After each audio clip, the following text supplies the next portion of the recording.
Keynote speaker. General Jim Mattis grew up in Richland, Washington. His mother worked in Army intelligence during World War II. His father served in the Merchant Marines during the war. After his older brother enlisted in the U.S. Marine Corps and served in Vietnam, Jim also joined the Marines and served for more than 40 years. He retired in 2013 at the rank of general and most recently served as the 26th United States Secretary of Defense from 2017 to 2018. Please join me in welcoming General Jim Mattis.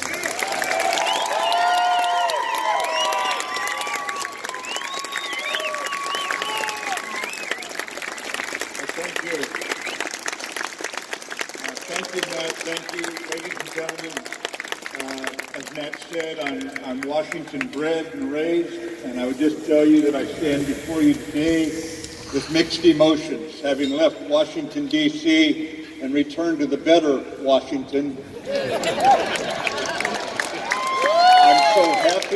I'm so happy, ladies and gentlemen, I could cry.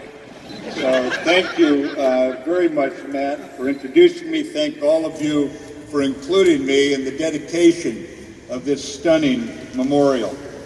And I think those of you whose vision and efforts brought this Vietnam Veterans Memorial to life continue an old-fashioned American tradition of community respect to those who earned it by their devotion to our nation. And today we pause to pay that respect, reminded that the freedoms we so often take for granted in our daily lives were never free, and that other patriots, over 1 million in our nation's history, gave their lives for us to enjoy these freedoms today.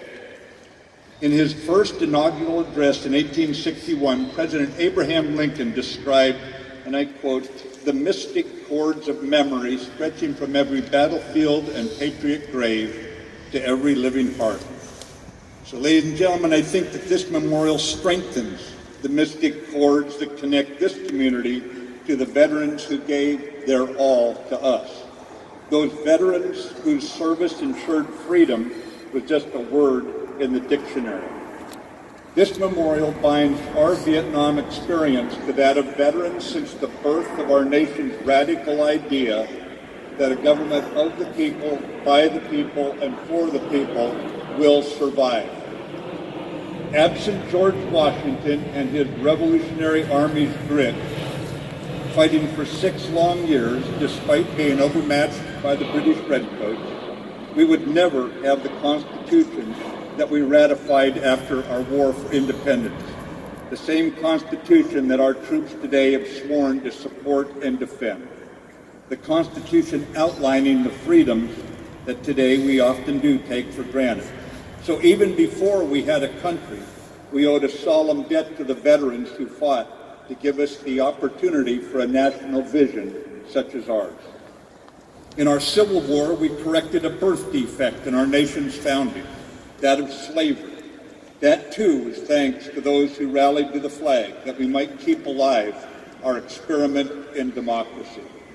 And that's all it is an experiment that is left in our hands by our founding fathers and each generation before us. In World War I, we fought against militarism to keep democracy alive beyond our shores, for we recognized, ladies and gentlemen, that in an imperfect world we could not ignore overseas threats. 100 years ago this week, we celebrated those who fought to preserve liberty and commended those who returned, while we grieved for those lost in the cause. In World War II, we defeated fascism at the cost of so many of the greatest generation whose lives were cut short. We're awed at the memory of the fascist juggernaut they stopped at such enormous cost in our patriots' blood. I know there's at least one here today, a member of the greatest generation who fought, 96 years old, who flew that B-17 in the hangar. But any of you here who are at the heart of that greatest generation that fought that war, please wave your hand so we can see who you are. There's not many left.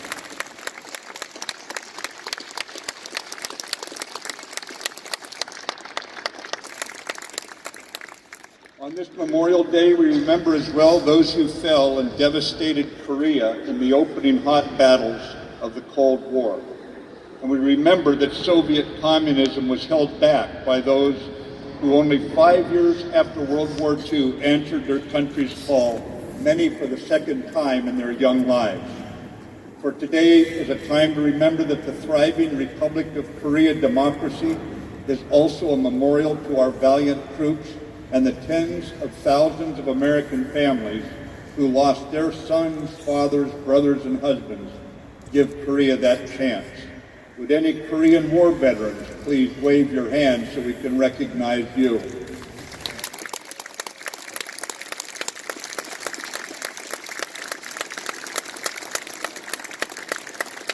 And we have veterans since Korea. We have, of course, the Cold War veterans, Gulf War veterans, or those who've served in the last 18 years of our fight against terrorism. Please wave your hand because I know there's a lot of you here.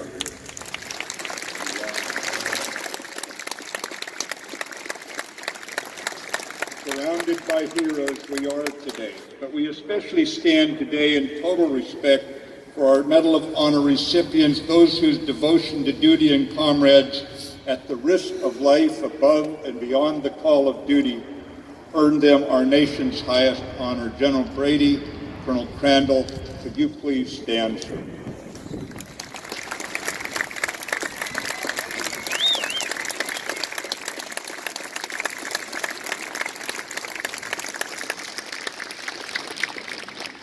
And in the tradition today, we gather to pay respect for our Vietnam War veterans, those that were killed in action, for their families, for those still missing, and for those here beside us today.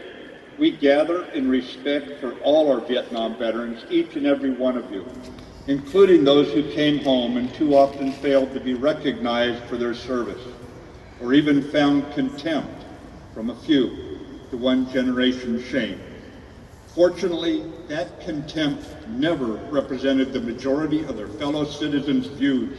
Today, there is no such contempt for the men and women who kept faith in our country. I want to make it clear today that I am not a Vietnam veteran, which is yet another reason why I'm humbled to be asked to address you today. But the Vietnam veterans, my own brother included, are those to whom I owe a special debt, a personal debt. Specifically, those Vietnam War veterans who remained in the Marine Corps following the war, those who kept faith with our country when some in our nation did not keep faith with them. They were the men who raised me as a young officer in the Marines. These were the NCOs and officers who taught me the grim skills I would need to do my job in many fights they knew were coming.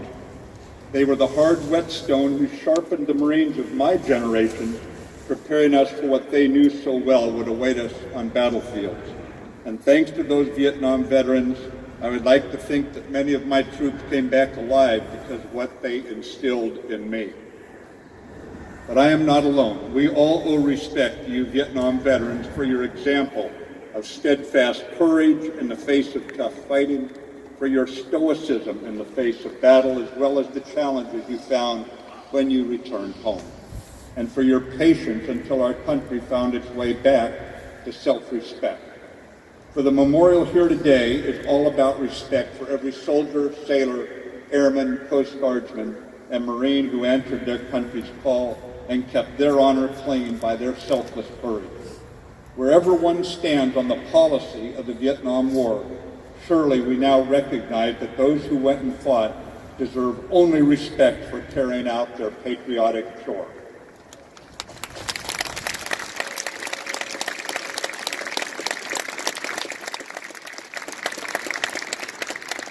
Or as one World War II Marine put it, if a country like ours is worth living in, then it's certainly worth fighting for. And you Vietnam vets, you fought for our country. Now I don't know how to sum up in a few short minutes this morning all that we gathered here to embrace. But I do know an ancient Greek poet was right when he said, "Left unsung, the noblest deed will die." And these were noble men and women that this memorial sings to. Noble in the American tradition, not some foreign concept of royalty. Rather, the memorial we dedicate today honors citizens, common Americans, who paid their patriotic dues, many so young that in their time they returned home from war still too young to vote. But in their youth, they demonstrated that we are masters of our own character, choosing what we will stand for in this life, and, just as importantly, what we will not stand for. On Memorial Day, we demonstrate that we stand for respect for ourselves and for each other, but especially for all those who fought and often bled for our nation, drawn from the mosaic that makes up America. All races, both genders, all religious faiths, native-born immigrants. For these veterans here today stood for us. They didn't require our country to be perfect before they committed all they had in our defense. They signed a blank check payable to the American people with their lives, and we owe to every one of them and their families an irredeemable debt. Today is a payment of respect, lest we forget, continuing the all-American tradition of remembering what we owe those who gave us in 2019 these carefree days of joy and freedom.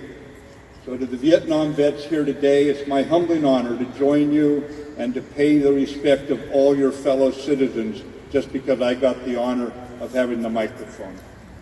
In our nation so infused with immigrant blood, this day of respect includes the Vietnamese patriots who this morning stand with us in this park, members of the Army of Vietnam who fought for their country at our troops' side year after year after year, and who are now proud Americans, whose sons and daughters now serve in our military.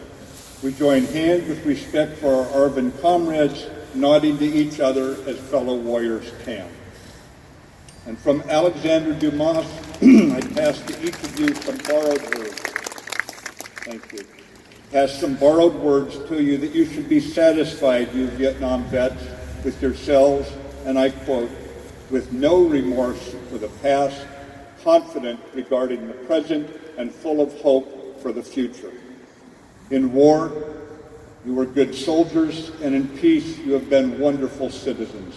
You Vietnam vets made America a better country.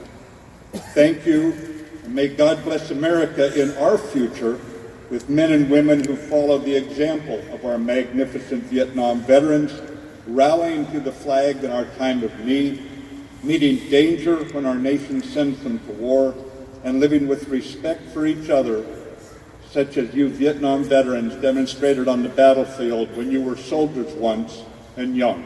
Thank you very much.